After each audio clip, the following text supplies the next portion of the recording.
Apa kabar kalian hari ini? Semoga dalam keadaan sehat ya. Dan tentunya lebih semangat untuk belajar. Sebelum belajar, alangkah baiknya kita berdoa terlebih dahulu ya. Bismillahirrahmanirrahim. Rabbi zidni ilma warzuqni fahma. Amin. Kali ini kita akan belajar tentang tema 2, subtema 3, pembelajaran 1, yaitu tentang menyayangi tumbuhan. Kita harus bersyukur kepada Tuhan, karena negara kita merupakan salah satu negara yang kaya akan beragam tanaman dan hewan. Sebagai umat manusia, kita harus saling menyayangi. Selain itu, kita juga harus menyayangi tumbuhan loh. Ada yang tahu kenapa? Karena tumbuhan sangat bermanfaat bagi manusia. Pada pembelajaran sebelumnya, kita telah mempelajari manfaat tumbuhan bagi kehidupan manusia. Ada yang masih ingat salah satunya apa? Nah, salah satunya yaitu tanaman sebagai tanaman hias. Lalu, bagaimana cara kita untuk menjaga kelangsungan hidup tanaman? Salah satunya dengan cara merawatnya. Kita simak cerita berikut ini. Siti sangat senang dengan bunga melati. Siti membeli bibit bunga melati. Dia ingin menanamnya di dalam pot. Siti belum tahu cara menanam bunga melati. Siti pergi ke perpustakaan sekolah. Di sana, dia menemukan buku yang dibutuhkan, yaitu buku tentang cara menanam melati di dalam pot. Berikut adalah petunjuk perawatan bunga melati yang telah Siti baca. Yang pertama, siapkan pecahan batu bata merah atau pecahan genting dan susun di dasar pot. Kedua, campurkan pasir, tanah, dan pupuk kandang, masing-masing dengan bagian yang sama. Lalu, isikan pada sepertiga bagian pot. Ketiga, masukkan bibit melati dan sisakan media lama yang masih menempel, di mana tujuannya agar tanaman dapat beradaptasi dengan media barunya. Keempat, tambahkan campuran pasir, tanah, dan pupuk kandang. Jangan isi pot sampai penuh, sisakan 2 cm dari bibir pot untuk memudahkan penyiraman. Kelima, pastikan tanaman dapat berdiri kokoh. Keenam, siram tanaman dengan air secukupnya. 7, bersihkan bagian luar pot dari kotoran. Setelah mengetahui cara merawat bunga melati dari buku perpustakaan, ternyata Siti juga ingin mengetahui cara merawat bunga mawar loh. Tapi untuk kali ini Siti datang kepada penjual bunga untuk menanyakan tentang cara merawat bunga mawar. Ternyata untuk mengetahui suatu informasi tidak hanya dengan membaca buku, tetapi kita juga dapat melakukan wawancara. Wawancara adalah suatu teknik mengumpulkan data informasi dari seorang narasumber dengan cara mengajukan pertanyaan-pertanyaan. Narasumber sendiri adalah seseorang yang diwawancarai atau orang yang mengetahui sebuah informasi. Sedangkan orang yang melakukan wawancara biasa disebut sebagai pewawancara. Lalu, bagaimana tahap awal melakukan wawancara? Yang pertama, kita tentukan tema terlebih dahulu ya. Yang kedua, kita membuat daftar pertanyaan yang sesuai dengan tema yang telah kita pilih. Dalam daftar pertanyaan, kita pasti akan menggunakan kalimat tanya. Apa sih kalimat tanya? Kalimat tanya berisi tentang sebuah pertanyaan yang diajukan kepada seseorang dengan harapan mendapatkan sebuah jawaban. Apa saja kalimat tanya itu? Berikut ini ada kata tanya yang biasa digunakan dalam wawancara. Ada kata tanya apa? Ada kata tanya siapa? Ada kata tanya di mana? Ada kata tanya kapan? Ada kata tanya mengapa? Dan yang terakhir ada kata tanya bagaimana? Untuk hasil wawancara sendiri biasanya ditulis dengan kosakata baku dan kalimat yang efektif. Di sekolah Siti ditanami pohon sirih. Sirih adalah tanaman yang tumbuh dengan merambat. Daunnya berbentuk jantung dengan ujung daun yang runcing. Panjang daun sirih sekitar 5-8 cm dan lebar 2-5 cm. Jika daunnya diremas, akan mengeluarkan bau yang khas. Siti dan teman-temannya akan mengukur panjang pohon sirih. Sebelum mengukur pohon sirih, Siti dan teman-temannya belajar tentang garis bilangan. Sebelum mengukur dengan garis bilangan, kita harus mengetahui apa itu garis bilangan.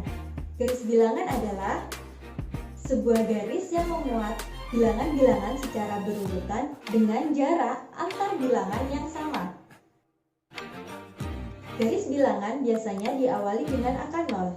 Setelah itu, dilanjutkan dengan angka 1, 2, 3, dan seterusnya. Sekarang perhatikan gambar berikut. Tulislah angka yang seharusnya menempati huruf pada garis bilangan di bawah ini. Huruf S berada di antara angka 0 dan 2, maka huruf S adalah angka 1. Huruf L berada di antara angka 2 dan 4, maka huruf L adalah angka 3. Huruf R berada di antara angka 4 dan angka 6, maka huruf R adalah angka 5. Huruf I berada di antara angka 7 dan angka 9, maka huruf I adalah angka 8. Huruf H berada setelah angka 9, maka huruf H adalah angka 10. Mari kita bantu Siti dan teman-temannya melakukan pengamatan. Pohon sirih yang baru ditanam berada di posisi A, yaitu pada angka 0.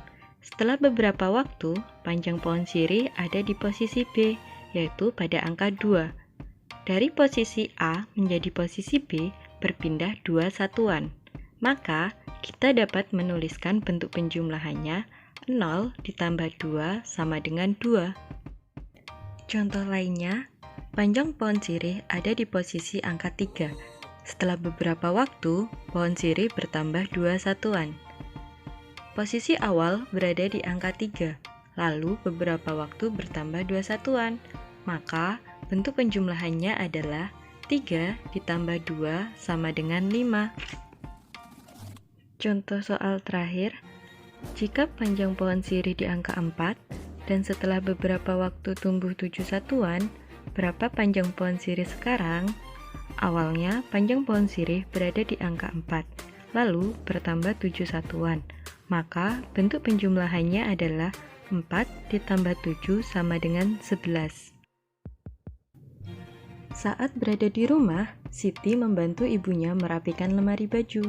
Di lemari ada beberapa kain batik milik ibu. Siti memperhatikan motif yang ada pada kain batik itu. Ada beberapa macam motif daun dan bunga. Siti sangat tertarik dengan motif daun dan bunga tersebut. Setelah membantu ibu, Siti menggambar hiasan dengan motif tumbuhan.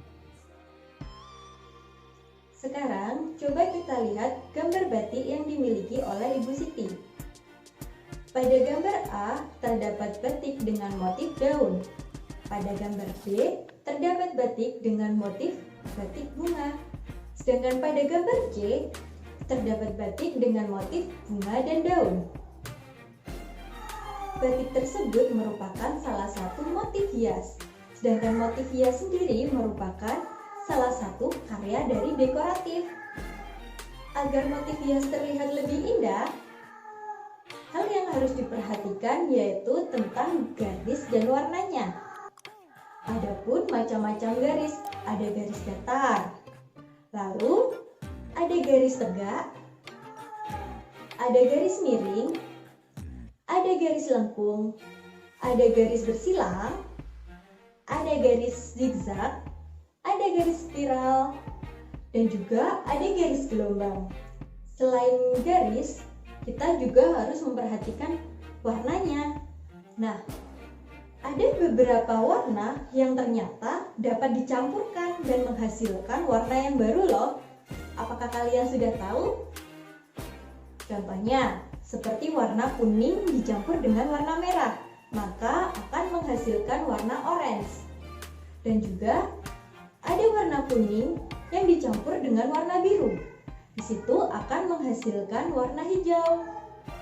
Dan juga warna merah saat dicampur dengan warna biru akan menghasilkan warna ungu. Nah, itu tadi merupakan salah satu beberapa contoh tentang percampuran warna, di mana warna baru biasa disebut dengan warna sekunder, sedangkan untuk warna yang awal biasanya disebut dengan warna primer. Bagaimana cara menggambar ragam tanaman hias? Yang pertama, buatlah sketsa pola ragam hias. Misalnya, kita dapat menggunakan garis lengkung, garis datar, ataupun garis spiral. Yang kedua, hiasilah dengan motif hias. Seperti kita dapat menggunakan variasi garis yang lainnya. Dan yang ketiga, warnailah gambar agar terlihat lebih indah. Tapi ingat, mewarnainya sesuai dengan gambar yang kalian buat ya, agar terlihat lebih serasi. Hari ini kita telah mempelajari tentang wawancara, garis bilangan, dan juga motif hias tumbuhan. Nah, sampai di sini dulu ya pembelajaran kita kali ini. Jangan lupa jaga kesehatannya. Assalamualaikum warahmatullahi wabarakatuh.